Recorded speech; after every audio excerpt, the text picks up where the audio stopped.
Olá, uma boa tarde para você.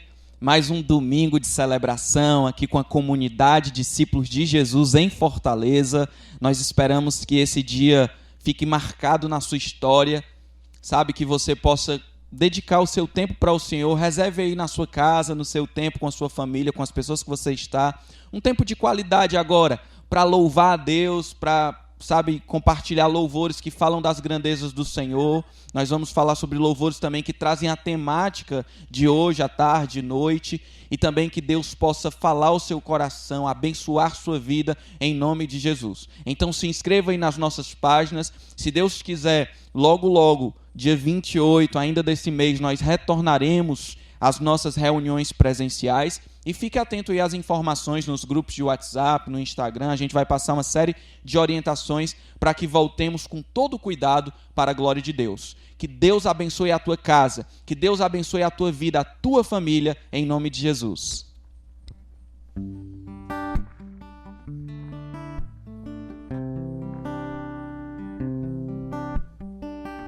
Aleluia.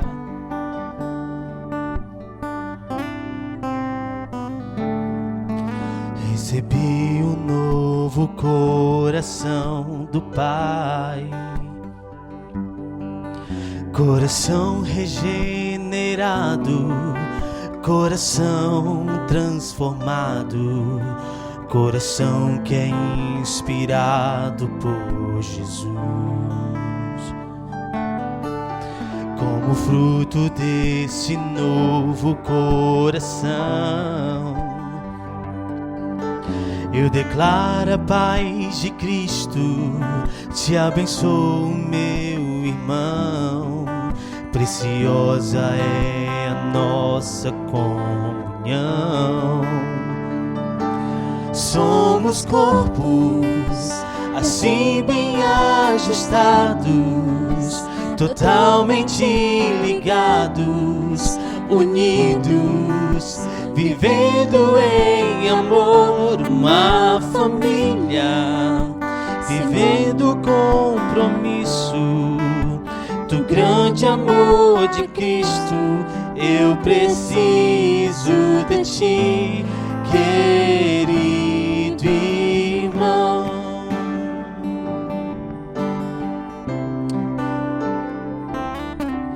Recebi um novo coração do Pai, coração regenerado, coração transformado, coração que é inspirado por Jesus. Como fruto desse novo coração, eu declaro a paz de Cristo, te abençoo, meu irmão. Preciosa é a nossa comunhão. Somos corpos, assim bem ajustados, totalmente ligados, unidos, vivendo em amor, uma família, sem qualquer falsidade, vivendo a verdade, expressando a glória do Senhor, uma família, vivendo o compromisso do grande amor de Cristo. Eu preciso de ti, querido irmão, precioso és para mim, querido irmão. Aleluia.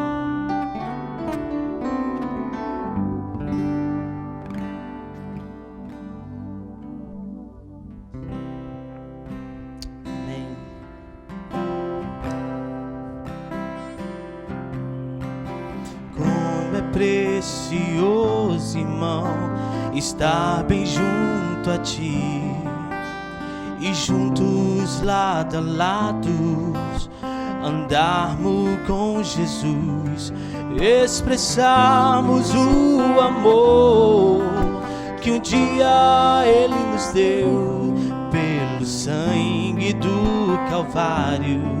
Sua vida trouxe a nós a aliança do Senhor.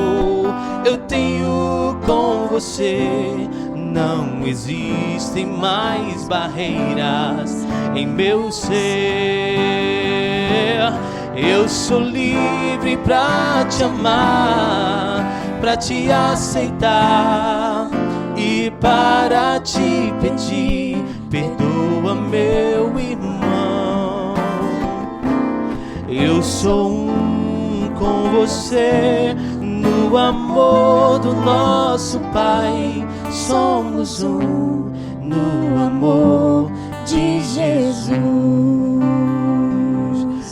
Eu sou um com você no amor do nosso Pai. Somos um no amor de Jesus. Declare quanto é precioso, como é precioso, irmão, estar bem junto a ti e juntos lado a lado andarmos com Jesus, expressarmos o amor que um dia Ele nos deu pelo sangue do Calvário. Sua vida trouxe a nós a aliança do Senhor. Eu tenho com você, não existem mais barreiras em meu ser. Eu sou livre pra te amar, pra te aceitar e para te pedir, perdoa meu irmão. Eu sou um com você no amor do nosso Pai. Somos um no amor de Jesus. Eu sou um com você no amor do nosso Pai. Somos um no amor de Jesus.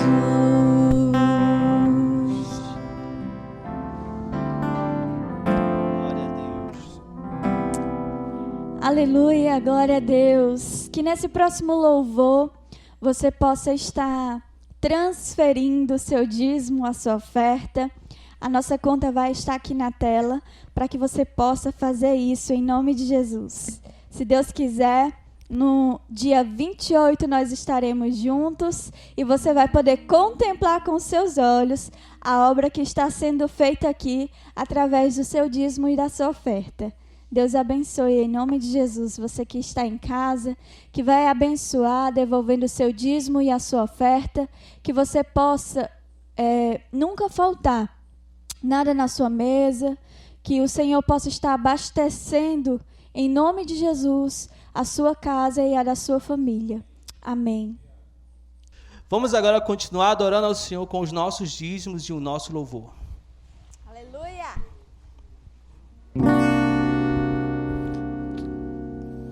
Oh, quão bom e quão suave viver em comunhão com os meus irmãos.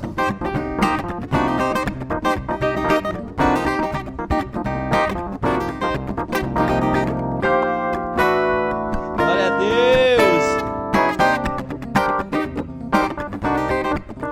Oh, quão bom e quão suave viver em comunhão com os meus irmãos, com os meus irmãos.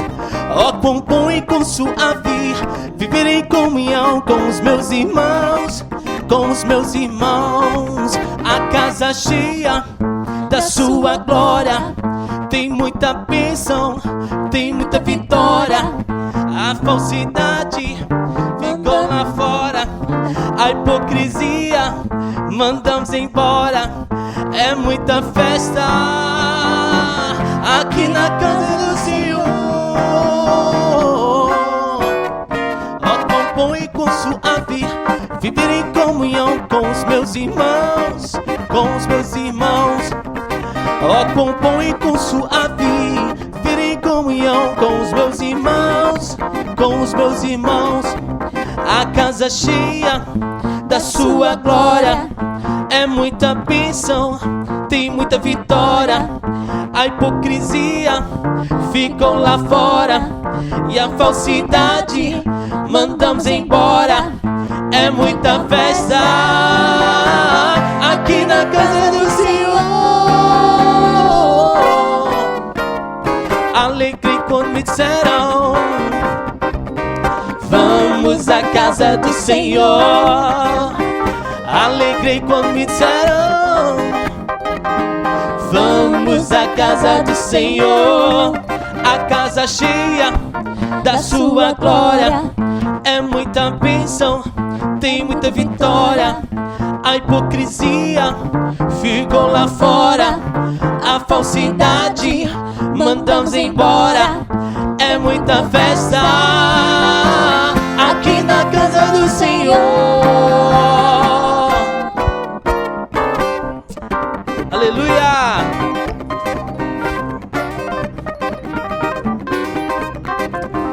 Oh, alegrei quando me disseram: vamos à casa do Senhor. Glória a Deus. Aleluia. Aleluia, que maravilha, hein? Se Deus permitir, logo, logo estaremos juntos nessa comunhão também, mais próximos uns dos outros. Será incrível.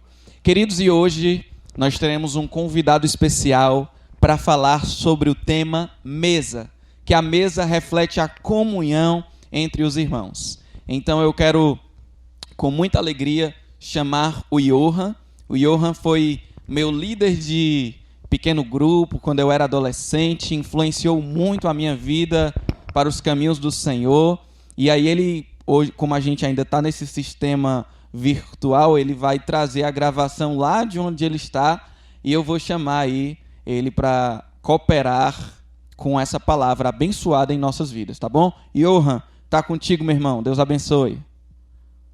Olá pessoal, eu continuo me chamando Johan, sou um discípulo de Jesus no processo de restauração, faço parte da Igreja Batista Central de Fortaleza e estou muito feliz de poder partilhar a palavra de Deus com vocês. Hoje eu escolhi esse púlpito, esse ambiente, o ambiente da cozinha da minha casa, e vocês vão entender o porquê que eu estou nesse ambiente ministrando então uma palavra a vocês. É muito interessante pensar que a Bíblia está revelando a nós tanto o caráter de Deus, a intenção de Deus, como também as nossas próprias intenções. Quando nós olhamos para o livro do Gênesis, nós podemos perceber que Deus tinha uma intenção profunda e íntima de poder se relacionar com o ser humano. Não é à toa que a Bíblia vai dizer que Deus andava com o homem, visitava o homem na viração de cada dia. A Bíblia também vai dizer em Gênesis, não só revelando as intenções do Pai, mas revelando também o nosso coração, que o homem decide quebrar essa comunhão. O homem decide quebrar esse relacionamento. Foi aí que o pecado foi instaurado na humanidade.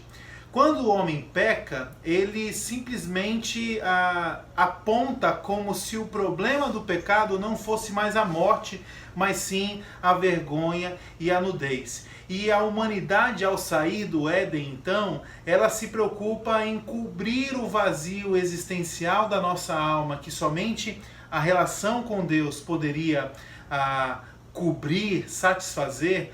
O homem então busca fazer isso com títulos, com bens materiais, com carreira, com histórias de sucesso. Desde o Éden, o homem sai dali se vestindo, se disfarçando, colocando sobre si coisas, pessoas, outras razões, na tentativa de se resolver acerca de uma sentença de morte que lhe fora imputada por conta do pecado.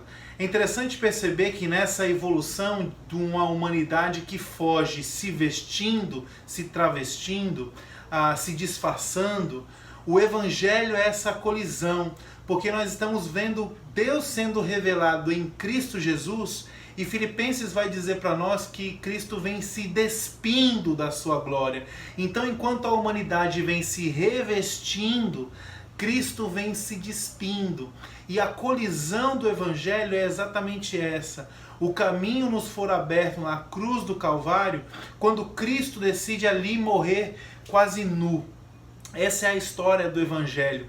Quando nós olhamos para a vida do próprio Cristo, me chama muita atenção em perceber o quanto as intenções e o coração do Pai fora revelado através do próprio Filho. A Bíblia diz que ele habitou entre nós, ele viveu entre nós. Ele não chegou como um maioral, como um diferentão, como alguém que tinha um status diferente de alguém. A Bíblia diz que Cristo ele habitou entre nós. Quando Cristo foi traído por Judas, ele precisou ser identificado com um beijo, de tão comum que ele era no meio dos outros homens. Duas coisas eu queria destacar para vocês acerca do caráter desse filho, do Jesus Cristo, do Jesus de Nazaré que andou no nosso meio. A primeira delas é que naquela época havia as escolas rabínicas e os almejantes, os aspirantes a essas escolas precisavam provar muita coisa para serem aceitos e ingressarem então em uma vida comunitária com um rabino. Quando nós olhamos para a nossa sociedade atual, talvez a ilustração que cabe aqui seria o Enem. Então, uma prova que vai nos qualificar mediante a nossa performance, a nossa capacidade e vai nos dar uma oportunidade. Então, o Enem daquela época era basicamente o ingressar numa escola rabínica, onde as pessoas tinham que fazer muito por merecer para conseguir, então, ingressar. Quando Jesus inaugura a sua escola rabínica, ele não é visitado, ele não é requisitado, ele não é buscado por ninguém a princípio. Pelo contrário, o próprio Jesus, revelando então o coração e as intenções do Pai, vai atrás dos seus discípulos. E isso é muito legal na palavra de Deus. Por quê? Porque Jesus não escolheu os gabaritados. Jesus não escolheu os perfeitos. Jesus não escolheu ninguém que teria chance de poder ingressar em uma escola rabínica tradicional daquela época. Ele escolhe os que estão à margem, na periferia, homens iletrados. Atos diz exatamente isso. Depois de um rebuliço que Pedro e João causam em Jerusalém, eles são arguídos pelos saduceus, os mestres da lei, e aqueles homens olham para os dois e a Bíblia diz que, vendo a coragem dos dois e sabendo que eram homens simples e iletrados, eles atestaram que aqueles homens estiveram de fato com Jesus. Ou seja, Jesus escolheu pessoas comuns, pessoas imperfeitas, porque ele está revelando aqui o coração do Pai. Uma outra coisa que eu quero destacar é acerca do memorial do qual Cristo institui antes de ir para a cruz. Me deixe propor o seguinte: eu acho que nós escolhemos o símbolo, o ícone errado para talvez simbolizar a religião do cristianismo. Acredito eu que se Cristo estivesse numa assembleia de votação pelo ícone do cristianismo, ele vendo ali uma cruz no PowerPoint, eu acredito que ele diria assim: pessoal, deixa eu dar uma opinião, essa cruz ela me lembra uma coisa muito ruim. Vamos mudar esse símbolo? É interessante perceber que Cristo, antes de ir para o Calvário, ele se reuniu com seus discípulos numa mesa. Depois que Cristo vence a morte e sai do túmulo, Cristo retorna para estar com seus discípulos numa mesa. Eu queria propor então com vocês esse entendimento das intenções de Jesus, revelando o coração do Pai, quando ele senta à mesa com seus discípulos. Quando Jesus faz isso, especialmente na cultura judaica, nós podemos perceber ali que existe um desejo de intimidade. Existe uma intenção de compromisso, de vínculo, de proximidade. Quando Jesus senta na mesa com os seus discípulos, o judeu não senta na mesa com estranhos. Ele só senta à mesa com quem ele deseja caminhar por perto, de perto. Talvez a gente poderia até arriscar que um judeu sentando na mesa com outro judeu, existe uma intenção de um estabelecimento de uma relação, quase que uma família, uma amizade familiar. Por que eu estou aqui na cozinha hoje falando isso com vocês? Porque talvez a melhor ilustração seria exatamente essa. Quando eu e você nós achamos que alguém que não é da nosso sangue pertence à nossa família, nós dizemos assim: fulano de tal pode abrir minha geladeira. O que nós estamos dizendo com isso? A pessoa tem tanta intimidade, a minha casa é tão casa daquela pessoa que ela pode abrir a minha geladeira. Nós estamos hoje numa cozinha, onde tem aqui uma bancada, uma mesa, para tentar trazer exatamente essa ilustração. Cristo veio para abrir um caminho para o Pai, um Pai que anseia se relacionar conosco, assim como o Pai andava com Adão na viração de cada dia, o Pai anseia por relação comigo, com você. E Cristo vem para dizer que essa relação ela não é determinada pela nossa capacidade ou performance, tem mais a ver com o coração do Pai. E Cristo também nos diz o seguinte, Ele quer nos chamar para um lugar de intimidade. Ele está nos convidando a fazer parte da sua própria família, um lugar onde nós podemos nos sentir em casa. E aí eu queria, nesse instante, e hoje em especial, diante dessa ilustração, poder meditar com vocês em um encontro que Jesus teve, em uma das mesas das quais Jesus esteve. Eu queria pensar com vocês acerca da mesa de Zaqueu. E nós vamos ler então um texto que está lá em Lucas capítulo 19, do verso 1 ao verso 10. E nós vamos meditar e trazer algumas aplicações acerca desse encontro poderoso que eu estou intitulando a mesa de Zaqueu. Então você pode abrir a sua Bíblia aí em Lucas e nós vamos fazer essa leitura juntos, iremos orar e em seguida vamos aplicar a palavra de Deus à nossa vida. Lucas 19, a partir do verso 1, diz que Jesus entrou em Jericó e atravessava a cidade. Havia ali um homem rico chamado Zaqueu, chefe dos publicanos. Ele queria ver quem era Jesus, mas, sendo de pequena estatura, não conseguia por causa da multidão. Assim correu adiante e subiu numa figueira brava, numa árvore, para vê-lo, pois Jesus ia passar por ali. Quando Jesus chegou àquele lugar, olhou para cima e lhe disse: Zaqueu, desça depressa, quero ficar em sua casa hoje. Então ele desceu rapidamente e o recebeu com alegria. Todo o povo viu isso e começou a se queixar. Ele se hospedou na casa de um pecador. Mas Zaqueu levantou-se e disse ao Senhor: Olha, Senhor, estou dando a metade dos meus bens aos pobres, e se de alguém extorquir alguma coisa, irei devolver 4 vezes mais. Jesus então lhe disse: Hoje houve salvação nesta casa, porque este homem também é filho de Abraão, pois o Filho do Homem veio buscar e salvar o que se estava perdido. Vamos orar? Jesus, abençoa, Senhor, essa palavra, abençoa esse encontro que nós estamos tendo aqui de forma online e que a mesa de Zaqueu possa ser a nossa mesa nesse instante. Eu oro por isso, capacita-me e que eu venha aprender mais a Tua palavra enquanto eu a compartilho com os meus irmãos. Fazemos isso no nome de Jesus. Amém. Esse encontro com Zaqueu, ele é muito expressivo. E eu quero fazer uma aplicação antes da gente poder olhar para o texto em si. Eu sou o tipo de pessoa que odeio, literalmente, eu odeio filas. Eu prefiro chegar num lugar muito cedo ou eu prefiro chegar muito tarde para não ter que enfrentar filas. No avião, por exemplo, eu costumo sentar ali perto do portão de embarque e eu espero as pessoas embarcarem, eu espero dar aquela chamada, a última chamada, né? Por quê? Porque eu não gosto de fila. Mas uma coisa que me deixa mais frustrado ou que me traz mais ódio não é a fila em si, mas é quando alguém tenta furar a fila. É quando alguém tenta pegar o meu lugar, tirar vantagem. Eu não sei se você é do tipo de pessoa que se identifica comigo, que faz cena, que fala: peraí, o que está acontecendo aqui? Oh, chegou agora, ei, eu tô aqui, isso é uma fila, não é uma fila não? Ou eu não sei se você é o tipo de pessoa que sofre calado, mas eu particularmente não gosto de fila e eu poderia até resumir: Johan, se o inferno para você tivesse que ser desenhado, como você desenharia? Eu diria que seria fogo de um lado, fogo de outro e uma fila interminável. Para mim isso já seria o próprio inferno. Mas por que eu estou falando sobre isso? Porque é interessante pensar como a nossa sociedade ela é baseada e ela funciona na base da meritocracia. Você faz para receber, você planta para colher, você contribui, mas tem que ter uma retribuição.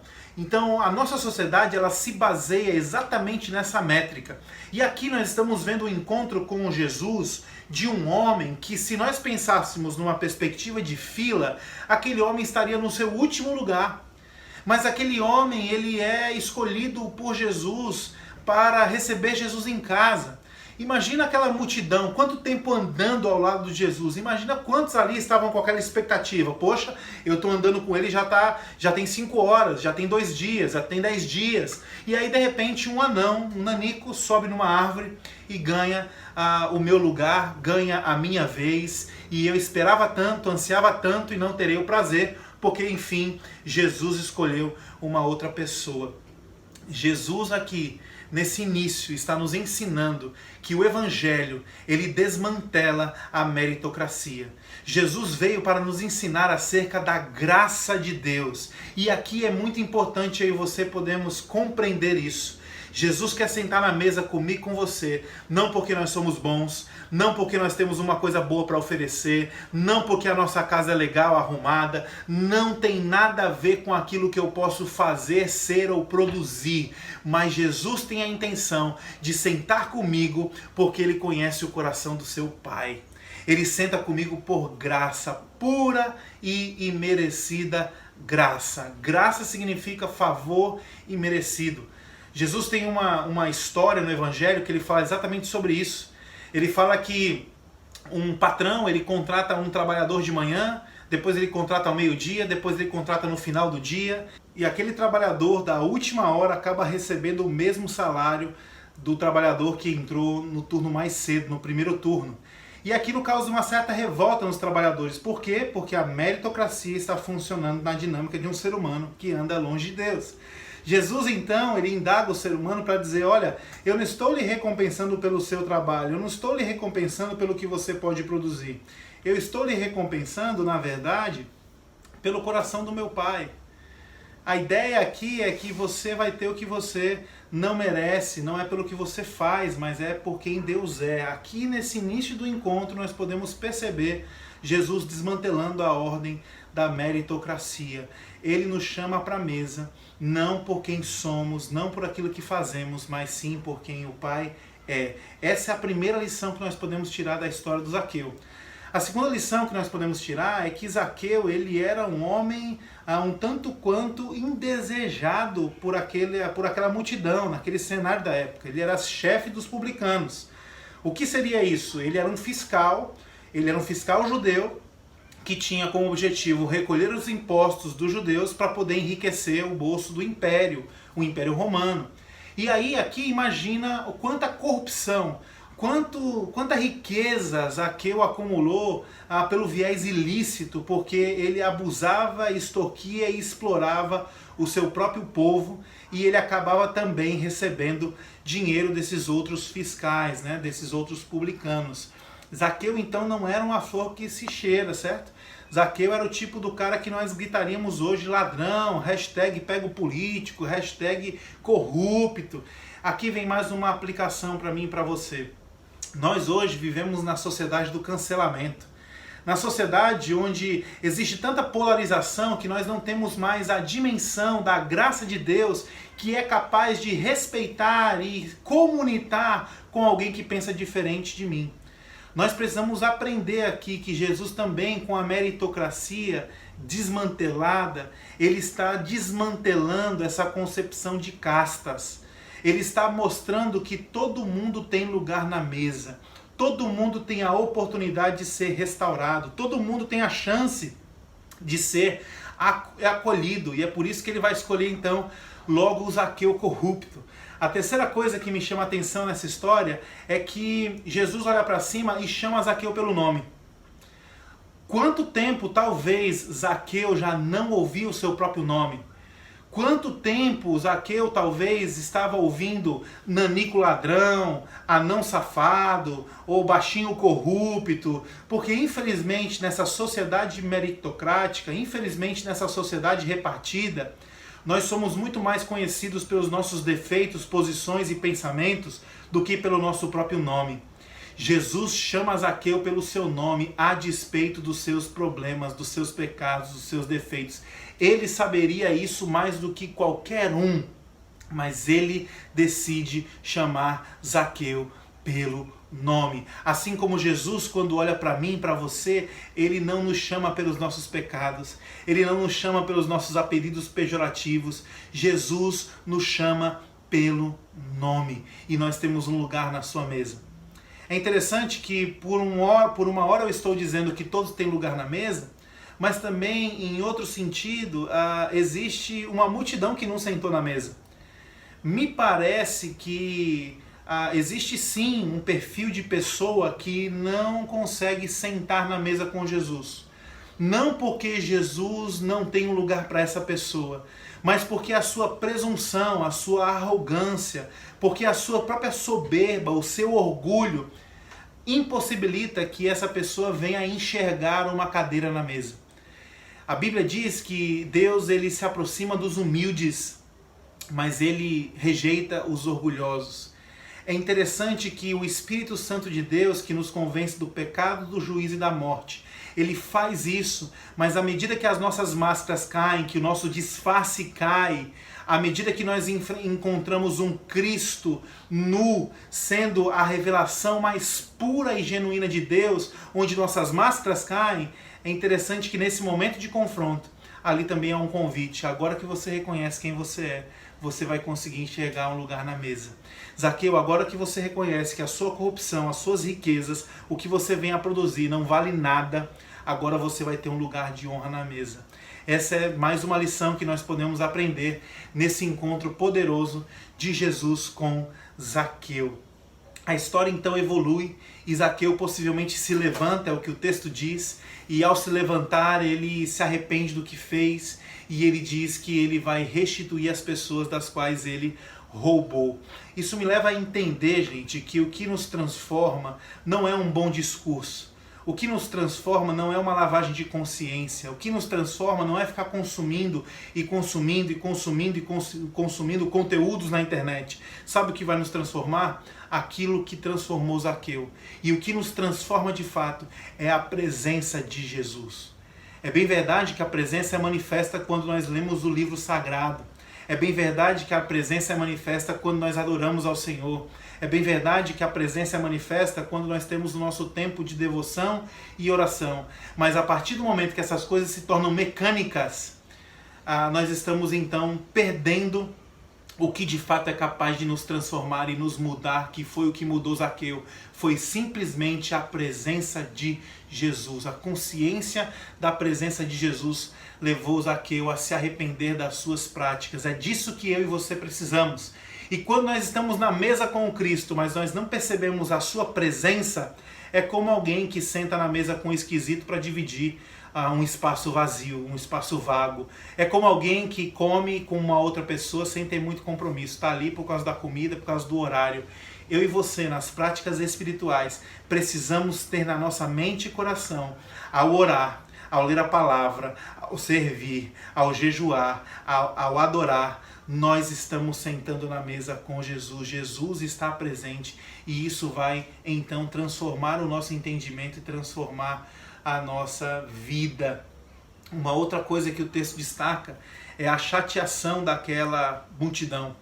A multidão ficou chateada e ficou julgando Jesus. Ele se hospeda com pecadores. Existe aqui uma tristeza que eu me identifico quando eu olho para esse texto. Muitas vezes eu sou essa multidão. Muitas vezes eu sou essa pessoa que quer estar no controle, achando que Deus tem que abençoar fulano e não atender ciclano. Muitas vezes eu olho para o irmão que foi abençoado e eu penso, poxa, quando é que essa bênção vai cair no meu colo também? Muitas vezes nós somos como essa multidão que impedem com que pessoas sentem na mesa porque nós estamos prontos para julgar, prontos para condenar, prontos para fazer diferença. E o que é lindo nessa história, Zaqueu, por não merecer sentar na mesa, nos ensina que a mesa é para todos nós. Você só vai entender o privilégio que Zaqueu teve quando você parar de enxergar o texto como se você fosse uma multidão injustiçada e você começa a se enxergar na pele de Zaqueu. E aí você vai conseguir entender esse texto. O texto então está revelando exatamente isso. Zaqueu senta nessa mesa não porque ele era capaz, nem porque ele merecia, mas sim, mais uma vez, pelo amor e a graça de Deus. E nós só vamos receber essa oportunidade de sentar na mesa com Jesus quando os nossos disfarces caírem. Quando a gente sair dessa postura arrogante, julgadora, e nós nos colocarmos numa postura que precisa ser acolhido. Nós devemos ser aqueles como que ocupam o lugar dos servos, como garçons. A palavra diaconia vem exatamente disso. Aqueles que preparam a mesa para que outros possam chegar. Na mesa de Jesus tem lugar para todo mundo. E o mais lindo disso, venha como você está. É isso que Jesus está nos ensinando quando ele convida Zaqueu. Mas também ele nos ensina, mas uma vez que você senta na mesa comigo, experimenta da minha presença, você não será mais o mesmo. Venha como você está, mas se prepare porque você não será mais o mesmo. É isso que a história do Zaqueu nos ensina. E aí você pode pensar assim, nossa, a maior transformação aqui é acerca da generosidade de Zaqueu. Zaqueu estava querendo distribuir as suas riquezas. Não. A maior generosidade dessa história é a generosidade de Deus, que nos entregou o que ele tinha de mais precioso, Jesus Cristo, para sentar na mesa conosco. A maior generosidade não acontece com um nanico subindo numa árvore. A maior generosidade acontece com um Deus encarnando num ser humano e subindo na cruz do Calvário, para que eu e você pudéssemos ter um devido e um digno lugar em Deus. Eu comecei essa mensagem falando acerca da fila, o quanto nós somos indignados quando alguém pega o nosso lugar, pega a nossa frente. Eu queria trazer uma pintura do Evangelho para você. Sabe qual é a pintura do Evangelho? É você chegar num lugar e ter uma enorme fila. E o seu lugar é o último lugar. Você não seria atendido, você seria preterido. O Evangelho nos mostra Cristo no primeiro lugar da fila. E sabe o que Cristo faz? Cristo olha para nós no último lugar e ele diz, olha, eu vou pegar o seu lugar para que você possa herdar o meu lugar. O Evangelho então é essa troca, é onde Cristo escolhe o pior lugar, que era o meu e o seu, condenação, morte de cruz. E ele diz, eu tomarei o seu lugar para que você possa, através de um coração humilde e quebrantado, experimentar os lugares que eu tenho para você. A Bíblia então está nos ensinando acerca disso. Um ambiente de intimidade, um ambiente de relação, um ambiente que reflete, conforme eu enxergo Deus na minha mesa, eu estarei expressando o amor de Deus também na minha relação com as outras pessoas. O amor de Deus, ele está condicionado e amarrado nisso. É por isso que Jesus resume o grande mandamento nos dois: amar a Deus e amar o próximo. É por isso que a Bíblia nos confronta dizendo, olha, se você diz que ama a Deus, que você não vê, mas não ama aquele que você está vendo, você é um mentiroso. A Bíblia então nos constrange a esse entendimento de que Evangelho é lugar de acolhimento, Evangelho é lugar de inclusão, Evangelho é lugar de intimidade. Todos podem vir como estão, mas a garantia daqueles que percebem a presença de quem está na mesa, eles nunca mais serão os mesmos. Eu queria então orar com vocês nesse instante, para a gente terminar esse tempo aqui juntos. Que Deus possa abençoar a sua vida nessa série. Vem para a mesa.